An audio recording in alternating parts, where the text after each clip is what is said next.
भारतीय अंतरिक्ष अनुसंधान संगठन आज एक और इतिहास रचने जा रहा है और ये तस्वीरें हम आपको दिखा रहे हैं श्री हरिकोटा स्पेस सेंटर से। इसरो ने भारतीय क्षेत्रीय नौवहन उपग्रह प्रणाली IRNSS श्रृंखला के 5वें उपग्रह IRNSS-1E को ध्रुवीय उपग्रह प्रक्षेपण यानी कि PSLV C31 के जरिए प्रक्षेपित करने की तैयारियां पूरी कर ली हैं। बस चंद मिनट बाकी हैं जब ये लॉन्च किया जाएगा। हमारे साथ हमारे दोनों खास मेहमान इस समय मौजूद है। सीबी देवगन साहब, आपसे पूछना चाहेंगे कि बस कुछ ही मिनट अब बाकी हैं जब ये लॉन्च किया जाएगा, कितना जटिल ये जो होती है ये प्रक्रिया होती है यहाँ पे? ये क्रिया अपने आप में जिस तरह से हम लोग किसी ऑपरेशन में या सर्जरी करते हैं तो हर एक चीज़ का ध्यान रखा जाता है, उसी तरह से इसमें सारे जो सब सिस्टम इसको चेक किए जाते हैं। इसीलिए जो काउंटडाउन जिसकी हम लोग बात करते हैं, उल्टा काउंटडाउन जो होता है इसीलिए इसमें होता है। और इसमें अगर आप ध्यान देंगे जो इनका ऑलरेडी अभी जैसे ही लॉन्च हो जाएगा, इनका एक मैप साथ में आता है, एक ग्राफिक साथ में आता है जिसमें जो इनों का प्रेडिक्शन है और जो एक्चुअली में जो होना है वो साथ के साथ अगर चलेगा तो इसको हम लोग बोलते हैं कि लॉन्च जो है सक्सेसफुल हो जाता है। तो अभी हम लोग देखेंगे कि ये ऑलमोस्ट जो है अभी हम उस समय पे आ रहे हैं। और इसमें अगर आप देखते हैं तो जो सेंट्रल बॉडी है रॉकेट की, उसके साथ आपको नीचे स्ट्रैप ऑन बूस्टर्स नज़र आ रहे हैं। 6 जो नीचे करीब आपको छोटे छोटे रॉकेट उसके साथ जो लगे हुए हैं वो उसके लिए हैं कि उसको एक्स्ट्रा पावर देने के लिए हैं, क्योंकि जो सैटेलाइट जा रहा है वो हैवी है। उसको उठाने के लिए ये जो PSLV का वर्जन है, जैसे कारों के अलग अलग मॉडल्स होते हैं, ऐसे ही PSLV का ये XL मॉडल है जो ज़्यादा वेट को ऊपर ले जाने में सक्षम हो पाएगा। बिल्कुल। और बेंगलुरु से हमारे साथ हमारे खास मेहमान पूर्व वैज्ञानिक प्रोफेसर रमेश कपूर भी बने हुए हैं। रमेश जी, आपसे ये जानना चाहूंगी कि 4 उपग्रह तो है ही, अब ये 5वां आज लॉन्च करने जा रहे हैं, कब तक हम लोग इसका इस्तेमाल कर पाएंगे? मेरे अंदाज में इस साल के अंत तक, क्योंकि मार्च से पहले ही 6वां उपग्रह भी लॉन्च हो जाएगा और इसी वर्ष में 7वां उपग्रह भी लॉन्च होने जा रहा है। और जैसे ही ये अपने कक्षा में पहुंचेंगे उसके बाद टेस्टिंग होती है और एक समय आता है जब फुल्ली ऑपरेशनल इसरो इनको डिक्लेयर करेगी। 5, 4, 3, 2, 1, 0, +1. So first is ignited. +4, +5. Vehicle lift off normal. +7, +8. First is along with cold salt bonds has been ignited. The lift off is normal. +15 seconds. +20 seconds. +25 seconds.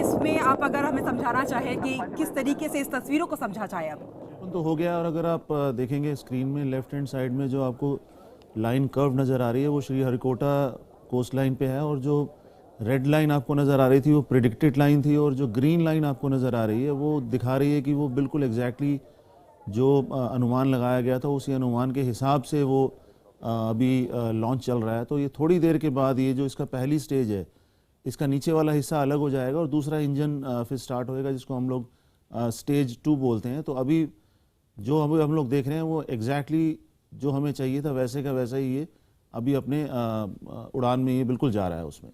बिल्कुल। और कितना समय जब ये लॉन्च होता है उसके बाद इंपॉर्टेंट होता है, क्रूशल होता है? करीब 20 मिनट होंगे जिसमें ये बहुत ही क्रूशल होंगे, क्योंकि पहले 9-10 मिनट में सारे के सारे इंजन जो हैं 3 स्टेज जो हैं वो अलग होती हैं एक दूसरे से। एक इंजन अपना काम करके अलग हो जाता है, फिर दूसरा इंजन स्टार्ट होता है। तो वो एक स्टेज जब खत्म होती है और दूसरी शुरू होती है, वो भी एक क्रूशल स्टेज होती है कि दूसरा इंजन अगर नहीं फायर करेगा तो वो लॉन्च जो है अनसक्सेसफुल हो जाता है। लेकिन अभी हम लोग अगर देखते हैं तो एग्जैक्टली जो हमें चाहिए था उस तरह से ही ये लॉन्च आप देखेंगे। और विंडो के अगर राइट हैंड साइड में आप देखेंगे तो अलग अलग पोजीशन में आपको अलग अलग नंबर्स जो नज़र आ रहे हैं कि ये कितने किलोमीटर तक जा चुका है। अभी इसका अगर ऑल्टीट्यूड अगर लोग देखते हैं, करीब ये अपनी आकाश में करीब 80 से 90 किलोमीटर तक जा चुका है। तो आप सोचिए कि 2 मिनट में ही ये जो है इसने, अगर मैं आज अभी बात करता हूँ कि यहाँ से अगर मेरे को 2 मिनट में कहीं 90 किलोमीटर में पहुँचना है तो इतनी ज़्यादा स्पीड पे अभी ये जा रहा है कि इसने 2 किलोमीटर में 90 किलोमीटर की ऊंचाई प्राप्त कर ली है और परफेक्ट ये लॉन्च के हिसाब से ये चल रहा है अभी। बिल्कुल। और रमेश जी, ये बताइए कि अभी आपसे बात करते हैं कि किस तरीके से इसका इस्तेमाल किया जाएगा। ये 5वां उपग्रह जो आज लॉन्च कर दिया गया है यहाँ से और 7 इस पूरे कॉन्स्टलेशन में है, किस तरीके के बेनिफिट्स अगर हम बात करें यहाँ पे तो वो मिलेंगे आम लोगों के लिए भी, और कौन से सेक्टर्स में ये सबसे ज्यादा कारगर साबित होगा? देखिए, सबसे महत्वपूर्ण बात यह है कि जब से जीपीएस सिस्टम आया, अमेरिका ने 20 साल पहले इसे शुरू किया सुचारू रूप से, आज हमारे पास मोबाइल है और आप ये जानते हैं कि आज हम गुम नहीं हो सकते कहीं भी, और उसके कारण है जीपीएस।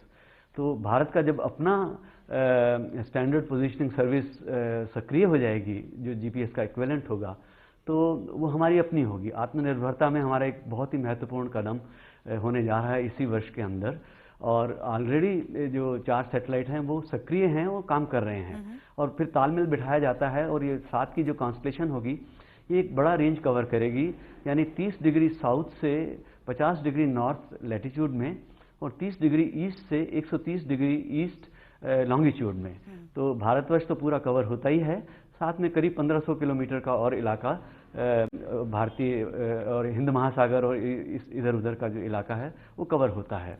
तो ये जो नेविगेशन सिस्टम है, हमें ज़मीनी और हवाई और समुद्री नेविगेशन के लिए ये एक बहुत बड़ी सपोर्ट होगा। और इसके अलावा जो है जियोडेसी में इसका बहुत अच्छा इस्तेमाल होने जा रहा है, मानचित्रण में, और जो उपयोग हैं उनको तो मतलब अभी तो उंगलियों पे हम गिन सकते हैं, लेकिन अनेकानेक उपयोग हैं। जी बिल्कुल। सीपी देवगन साहब, बहुत सारी जीपीएस जो सिस्टम अभी प्रणाली हम लोग इस्तेमाल करते हैं उसमें बहुत सारी खामियां भी है, कोई भी उसको एडिट कर सकता है, आप अपने लोकल जगह का वहाँ पे एड्रेस डाल सकते हैं, लेकिन क्या ये जो सिस्टम है ये फुल प्रूफ होगा और इसमें कितनी एक्यूरेसी होगी?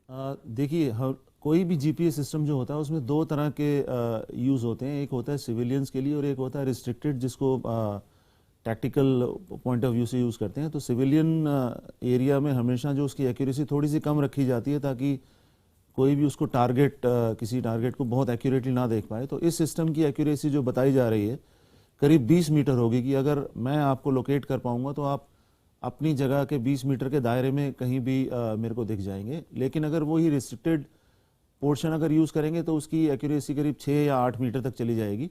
जो हमारा अभी हम लोग जीपीएस सिस्टम अपने स्मार्टफोन्स में या जीपीएस इंस्ट्रूमेंट में यूज़ करते हैं, उसमें सिविलियंस के लिए करीब 6 मीटर की एक्यूरेसी आती है। तो उस लिहाज से ये थोड़ा सा अभी कम एक्यूरेसी वाला होगा, लेकिन क्योंकि ये एक रीजनल नेविगेशन सिस्टम है जिसमें हम लोग बहुत कम सैटेलाइट को यूज़ करके सिर्फ अपने इंडिया के ऊपर का ही एरिया को हम लोग जीपीएस देने की कोशिश कर रहे हैं। लेकिन जब पूरी की पूरी 7 कॉन्स्टलेशन लॉन्च हो जाएंगी तब क्या इसकी एक्यूरेसी एकदम सटीक होगी? करीब 18 मीटर, 20 से 18 मीटर होगी। तो इसका मतलब ये है कि करीब 60 फुट के दायरे में आपको वो लोकेशन आराम से मिल जाएगी, जो कि अपने आप में एक बड़ी चीज़ है। लेकिन जितने नंबर ऑफ सैटेलाइट्स हम लोग बढ़ाते जाएंगे उतनी एक्यूरेसी हमारे को ज़्यादा मिलती जाएगी।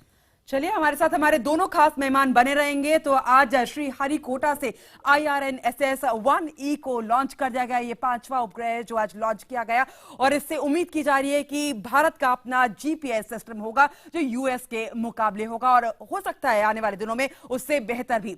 एक छोटा सा ब्रेक, तुरंत लौटेंगे।